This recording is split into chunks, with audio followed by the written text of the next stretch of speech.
Okay, can you hear me now?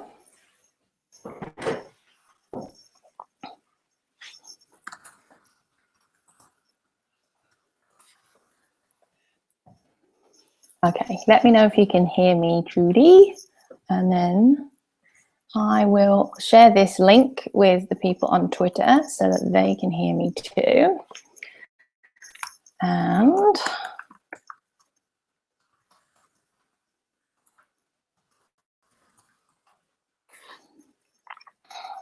I'll get started when I get the nod.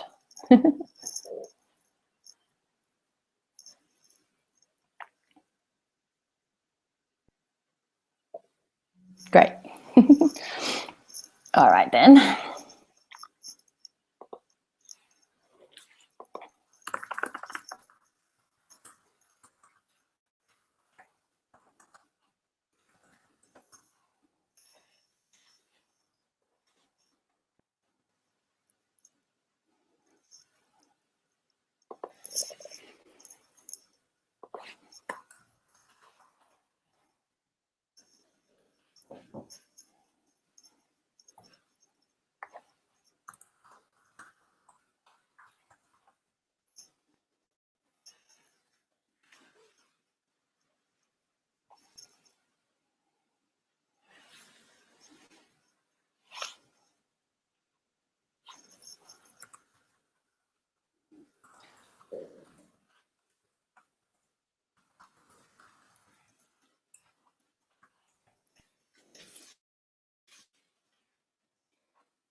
Okay, I'm going to start. I'm trying to share my screen with you here, so you should be able to see a Prezi, which has a lovely little blue bird on it, and the hashtag, which is EDUC3625.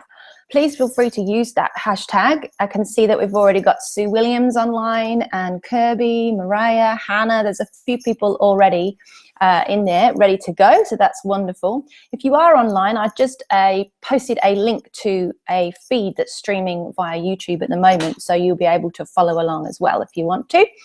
The whole purpose of this lecture is to try and encourage as many connections as we can with educators outside, as well as with each other in the various workshops. So we're going to do it in the format of a tweet up. And a tweet up is something that happens where we usually have up to 4 questions that we answer, and somebody hosts it, which will be me today, and we just fire those questions at you. And usually it would be down to the people in the Twitter stream to then answer those questions together.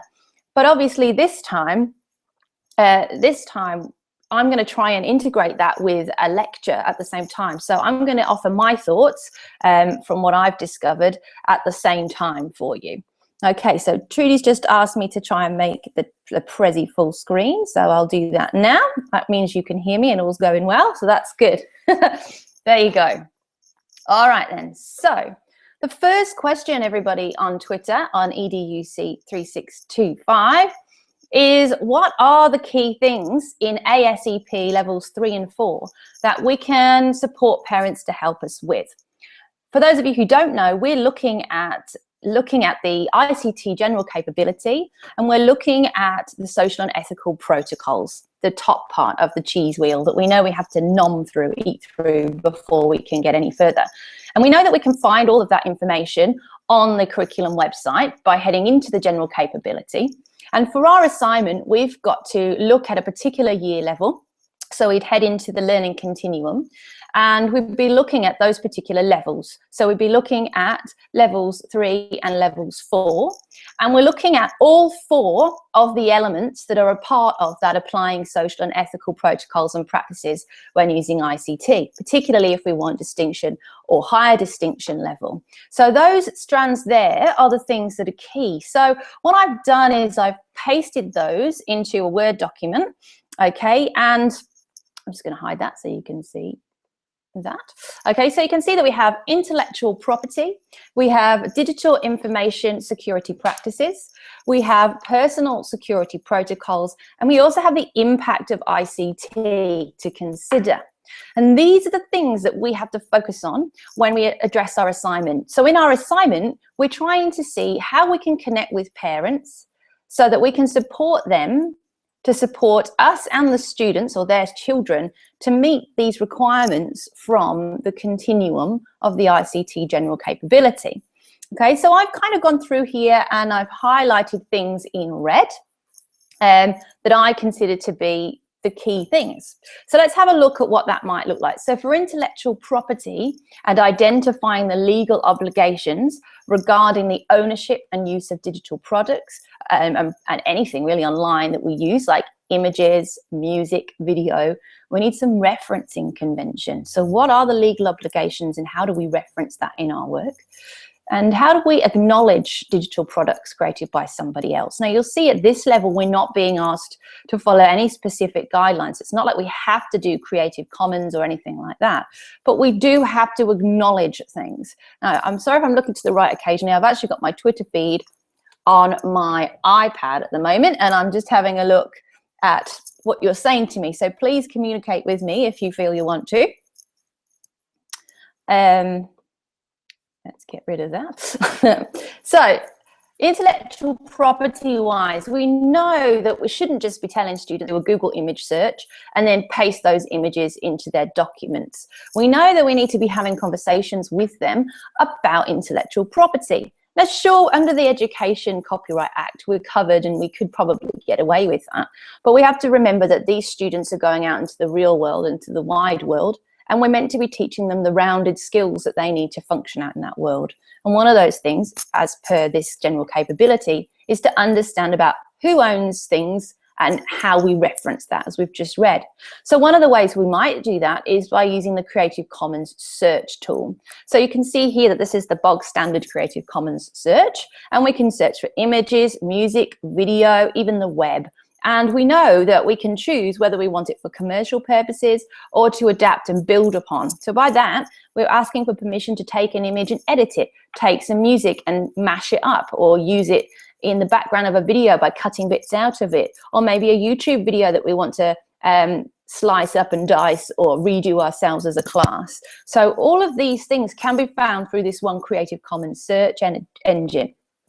And the big document that we've been given to look at actually talks about looking for legal notices and feedback, and it gives us these key ideas. So it asks us to think about, or to ask our students to think about, whether there are any legal notices listed on the web page that we're looking at. So copyright statements, terms of use. Are we drawing the students' attention to those when we're teaching? Are we asking parents to understand that and to do the same thing when they're doing homework, for example? And can you easily give feedback to the author of the content? Ideally, I guess, if they've shared their rights and they've given you permission to use it then, or if they want to give you permission, there should be a contact point on that website. And that's where it becomes very tricky. I wouldn't recommend that students use images where they cannot contact the author. So I'm just going to show you an example of a piece of work from many, many moons ago, 2005. Crikey, that was 10 years ago. That's scary. And this was from one of my students when we were doing book journals in a blog. And she was reading Goodnight, Mr. Tom. and she decided to write a blog post about the animals that were in there. And you can see straight away that this young lady has not followed any conventions about intellectual property whatsoever. She's got pictures there that she's got from the internet, and she's pasted them into her blog post. But what we cannot see is any acknowledgement that those are not her pictures, or any references to where they come from or who owns them. Okay, so what would we want them to do? Well, realistically, the images should look a little bit more like this. See, for example, a border collie, there's her picture, and underneath that, can you see that we have a Creative Commons logo and a link to that image? And that is actually better practice. That's her following some really good protocols. There, demonstrating that she acknowledges who that author is, and actually this is more like year 10 level, but it's much, I think it's quite easy to get your students to do this, and I'll show you a way where she's demonstrating that she's acknowledged the author, she knows it's not hers, and she's following what they've asked her to follow in respect of their work. There's actually a video here that I'll show you in a minute of how to use a website called Image Coder.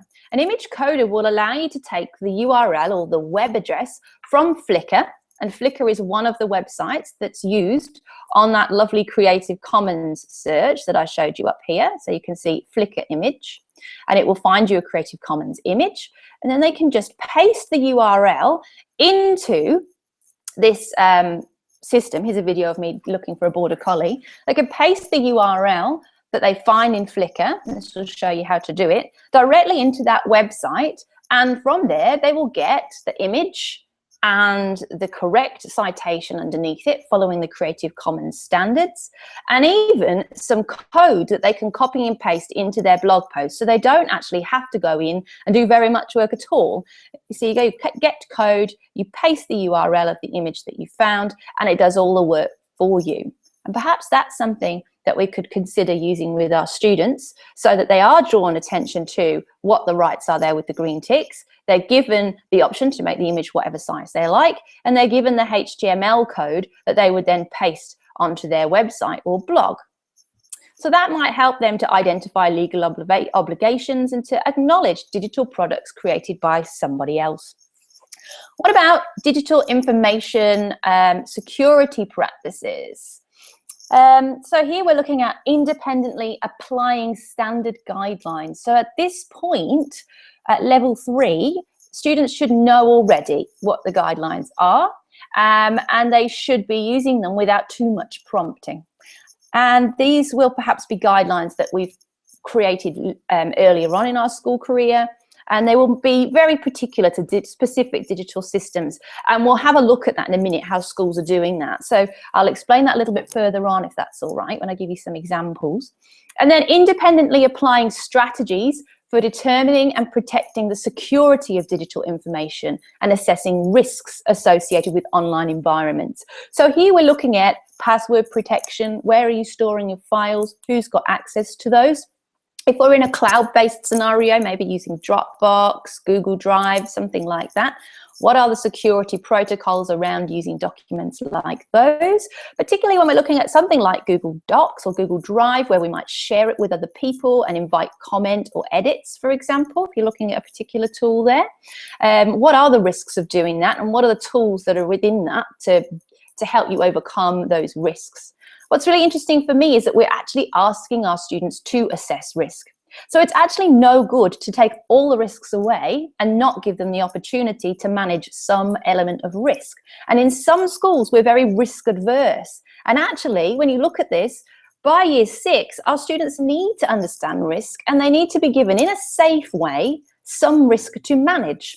Okay? So we need to bear that in mind and make sure that we give them the opportunity to do that. And we'll have a look at ways in which schools might do that shortly. I know, for example, that we might have basics like these, you know, save your work as directed, make sure you exit everything before you leave the room, check or remove any components you've left. I know I am very guilty of leaving my flash drive and wandering off. Lots of schools have had to post those back to me. Check your workspace and make sure you've tidied up. That's very important. The next person who comes into the computer room will not be your friend if your class have left it in a mess. But you can see there's some establishment of some standard guidelines, albeit very, very basic there, just to give you an idea. The third element of personal security protocols. I'm just going to take a minute to just have a look at the Twitter feed. I can see that Trudy is having a little chat to me. I can see Jared Lanshed. Thanks, Jared. And Simon, all excellent practitioners out there in the field. So Jared's class has just left, so we can pick his brain. I hope you guys will feel free to tweet in at any point if there's something that you're doing in your school that fits underneath any of these brackets, because that's what we'd really love to see. And equally, students, make sure you're using Twitter as an opportunity to ask questions of me or the people that are there waiting to talk to you. So let's look at number 3, personal security protocols, and that kind of links, doesn't it? How are we behaving online? Hopefully they're all behaving themselves beautifully on Twitter. Thanks, Jared's already doing that. That's wonderful. He's saying we're acknowledging sources and using Creative Commons as a go tool, and it's something that schools need to get better at. I completely agree, Jared. Completely agree. There's probably a delay between the Twitter and the video, so this may throw you. Personal security protocols. We're talking about safety online. This is one of those cyber safety things, but it's not just about cyber safety. There's a little bit more to it. It's also about being aware of different social and cultural contexts. It's about good digital citizenship as well.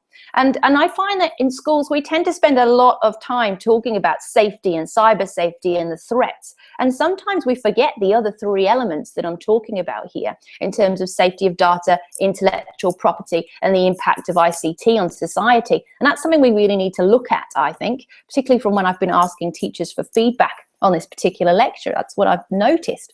So it's, again, applying standard guidelines and, again, identifying risk. So how do we allow students to identify risk in a risk-adverse place? And that can be a bit of a challenge. I'd really like to hear what Jared and Simon and anyone else who has to say on that subject, how you might enable that to happen for your students. But we're definitely looking at privacy, emotional safety, identity and keeping that safe, and generally accepting social protocols, what those look like.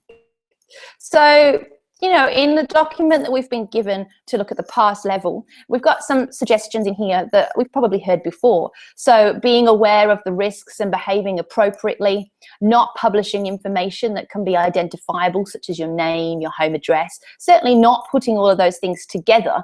That would obviously be a bit of a disaster. And so we need to look at this. I mean, is it a problem to say your name on its own? You know, perhaps it's about photographs with names. And if we looked at the DECT policies that are up on Flow, that will give you some very, very clear guidelines about what they expect when using social media and other online services in relation to this kind of thing. So I would definitely suggest that you have a look at that.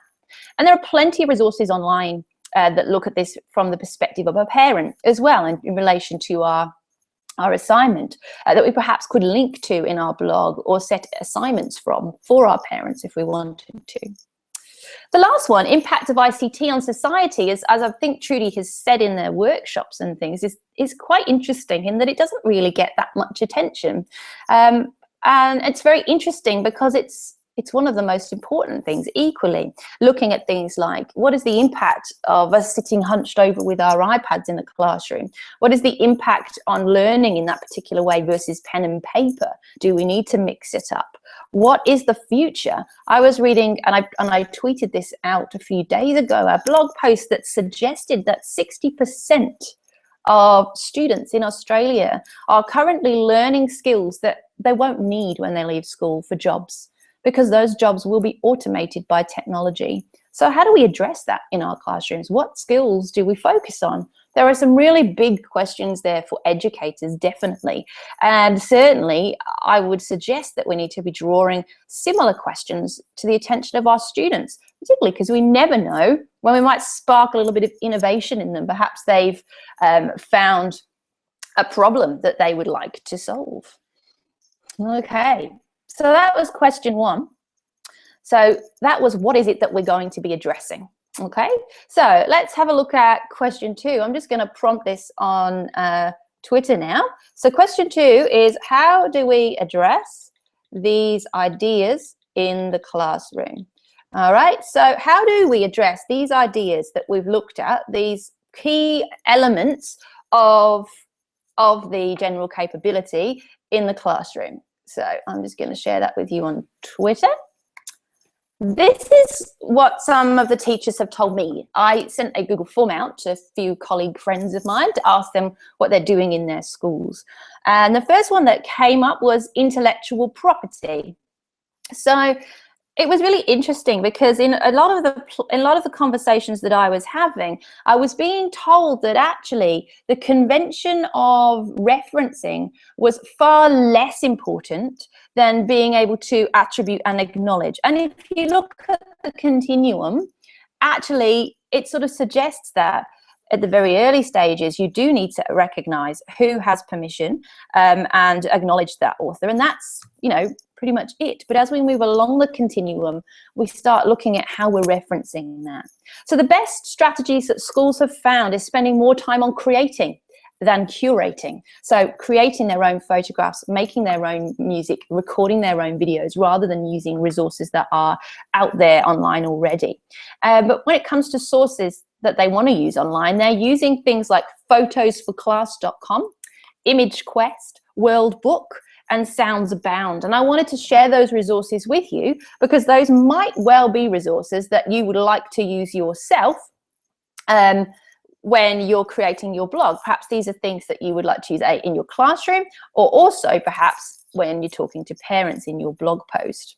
Okay, so that's an intellectual property. And I think it's important that we recognize that perhaps, you know, we do need to make sure that we are using tools that are out there. And I particularly agree with Jared in relation to Creative Commons as being the way to go, but it's not the only way to go. And you may find that other schools are doing things a little bit differently.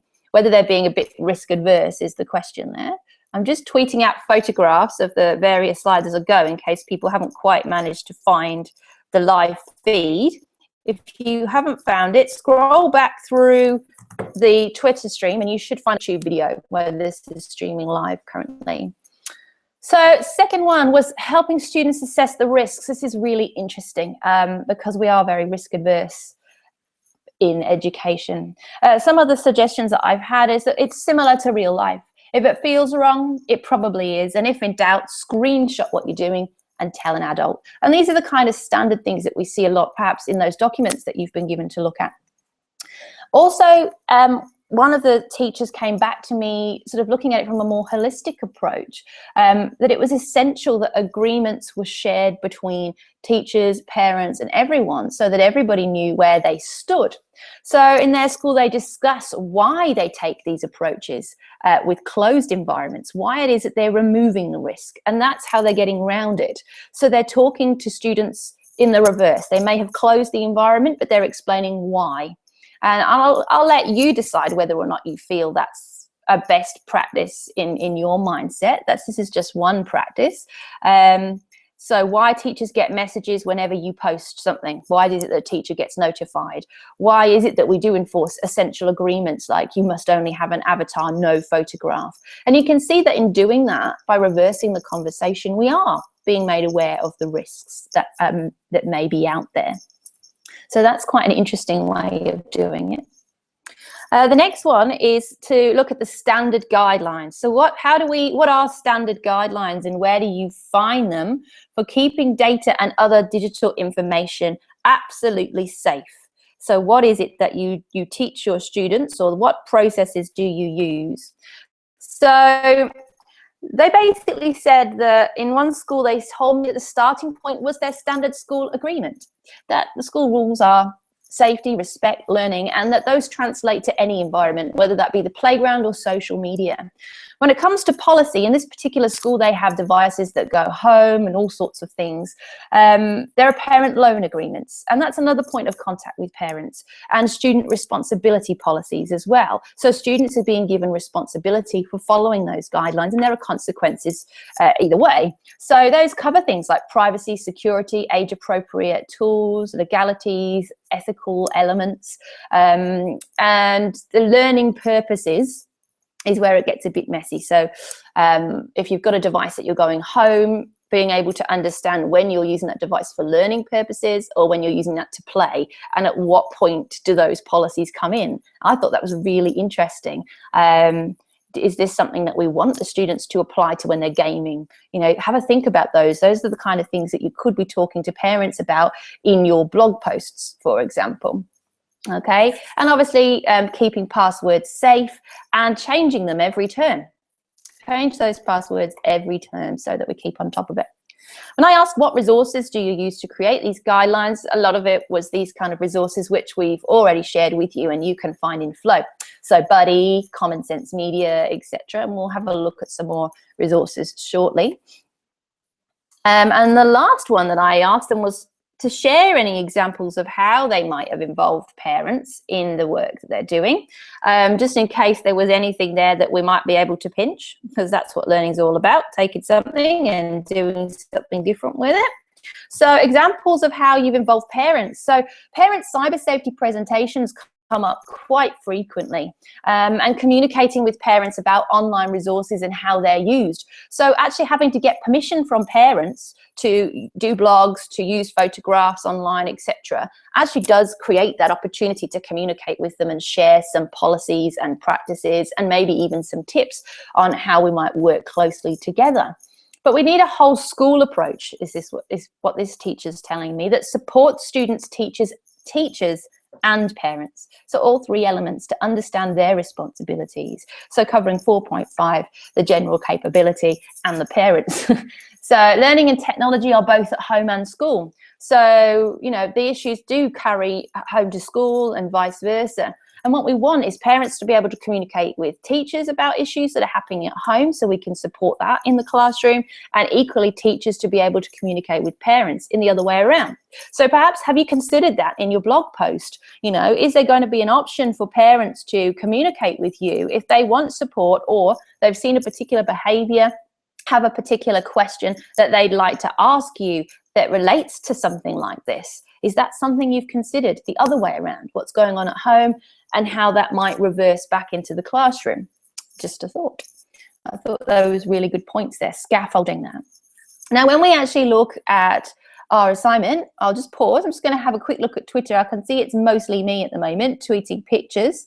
So I'm just going to tweet to some of the people in here and see if anybody's still around. So I'm going to write a tweet here to Jared, and I'll see if Tina's around.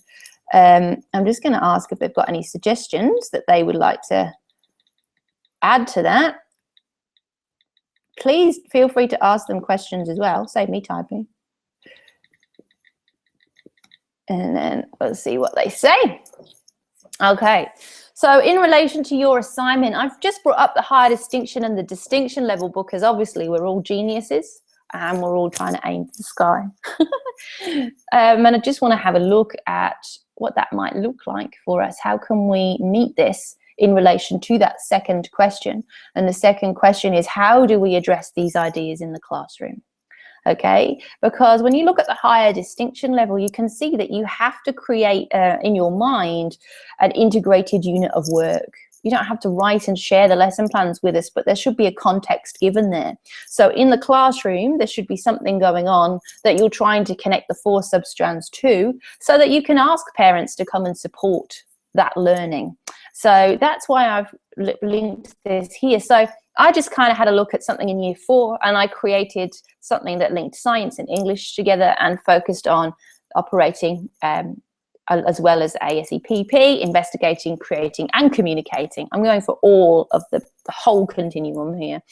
Lucky me. But obviously focusing on ASEPP, if students are keeping a blog or a word processed journal, tracing the life cycle of a butterfly, I want them to make sure it is clear when you're making predictions and when you are using facts discovered through your observations. And I want them to include photographs and videos captured through using their devices. And you can see on the left and the right there that I've actually put in the bits of the Australian curriculum there. So you can see that we're looking at living things having life cycles and science involving making predictions, describing patterns and relationships. And then we're using a range of software to construct, edit and publish written texts, as well as understanding the differences between the language of opinion and the language of fact in reporting and recording. Okay, so you can see how all of this is mushing together. So what would I have to think about? Well, it's those things. So this is the stuff that I have to try and get my students to focus on, and therefore my parents to support with. So all of those ideas that I've already shared with you that come from school practices that perhaps I've shown you when looking at these earlier could all apply. But obviously, when we get to question 3, we're going to need to take that a little bit further. All right, so just bear in mind that in the process of doing your assignment, if you want a higher distinction, and I'm going right up to that end, you need to come up with a task. I hope it's not all life cycles. And then you need to have a think about where these things fit. And you need to do so in a manner that allows you to make meaningful connections between all those 4. So it should try and flow a little bit, and it should be cohesive. All right, and that's why it's high distinction, because that can be quite tricky. Okay, so make sure that you're trying to fit in as much as you can without overwhelming it. And of course, going back to this, as I've said to my workshops before, the objective of your lesson should never, ever, ever be the ICT. The objective of your lesson or your unit that you're working with should be the science and the English, and nothing more, nothing less. Okay, so I'm going to take a picture of that part of the screen just in case people don't have the stream. Here we go. So focus camera. There we go. And I'm going to press tick, and I'm going to put, how would you face ICT General Capability here, like that, and see what we get back. I can see Marquita's now in the house. Hi, Marquita. Thanks for joining us.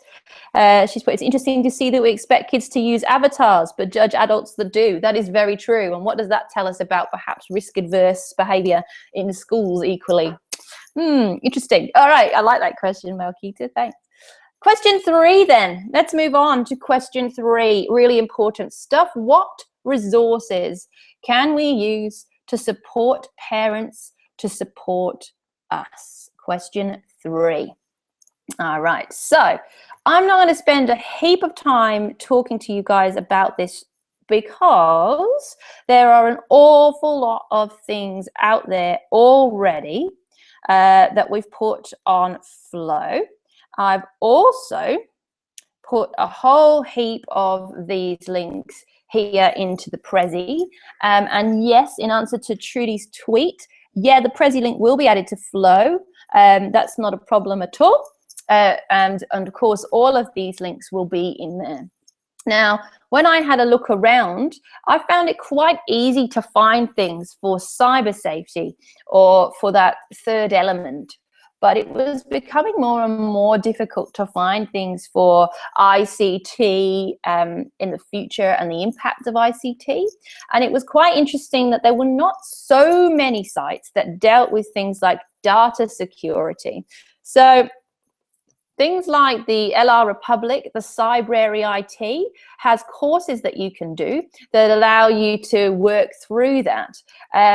Think You Know is particularly interesting because that actually has a parent strand and a student strand, and they can be used side by side together. Of course, even asking your parents and your teachers in your school to swap the search engine for the Creative Commons, search engine instantly changes the way in which we're talking and using media in relation to IP. It draws attention straight away to our priority for making sure that we know whose IP it is that we're using. Okay, so that's, you know, those sort of simple things that you can use.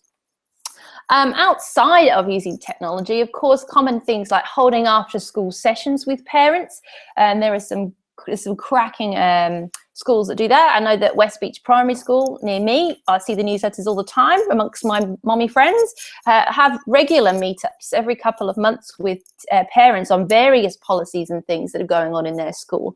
And of course, they're not always going to be ICT related, but you've got to build a relationship with parents because sometimes they don't come.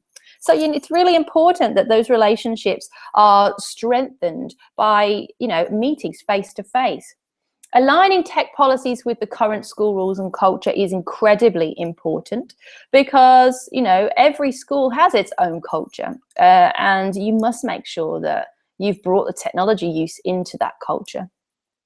It's important that we share the guidelines, and perhaps we need to do that with links on our blog. Links to copies of our class rules that we've come up with, linked to websites that they can use with their kids to have conversations so that they can use them. If we don't tell them what the rules are in the classroom, then how are they going to support us? And of course, keeping in touch with parents and keeping them in the loop. Now, in this Prezi, I have included 2 really cool blog posts specifically about parent engagement. So if you are stuck for how we might get these parents to love us enough to share some ideas, then perhaps these blog posts may actually have some really good ideas to support you there. Right, question 4. Again, I'm going to take a photograph and then I'm going to stop talking and I'm going to see if the Twitter feed would like to pick up. So question 4, how can we use a blog to engage parents and make them part of the learning? Because your assignment is specifically about creating a blog. So how can we use a blog? What is a blog? Why would we bother using a blog? Well, a blog is an online journal. Blogs started as online diaries that we would use to share experiences. I've had one for a very long time, which has charted all sorts of things, my early career, having children, traveling around the world, all sorts of things. And just like other technologies, like Twitter, for example, teachers began to repurpose that tool so that it could be used in the classroom and perhaps used as a journal for learning, perhaps used as a communication tool. There's no need to ask your child what they did at school today if you can open the blog and see photographs of their work, comments of what they've been doing, etc. And you can use the blog as a way to do that, to answer that question, because often when we do ask that question of our kids, they just go, nothing, stuff, ate my lunch. They don't really tell us much. So it's quite nice to allow parents to see an insight into the classroom. And of course, you don't have to do it every day. It could be that you have a monitor who writes on there once a week. But it does give you an idea, a way of modeling examples of practice, because you could put up there a blog post explaining something, or even ask the kids to show what they've been doing so that parents can see it. Even something as simple as that might start a conversation with a mom or a dad or a carer about why they've done what they've done. Showcasing what their kids know. Parents love to see their children thriving and making progress. And if you can show them what their children know, then they're going to be engaged, I'm sure, because they want to praise their children and they want to see that they're making progress. So use that work the kids are doing and make it explicit what the objectives are and how that links perhaps to ICT protocols, how they have identified IP.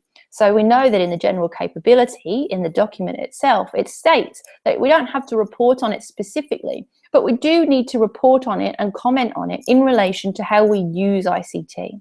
So no, we're not going to be writing a report that states that so-and-so has effectively used intellectual property, blah, blah, blah, blah. But we might write that in their English lesson, they demonstrated a knowledge of intellectual property and correctly referenced digital media, something like that. And we might put that on our blog so that parents go, oh, do we have to do that? Oh, we have to reference. Oh, tell me how you do that.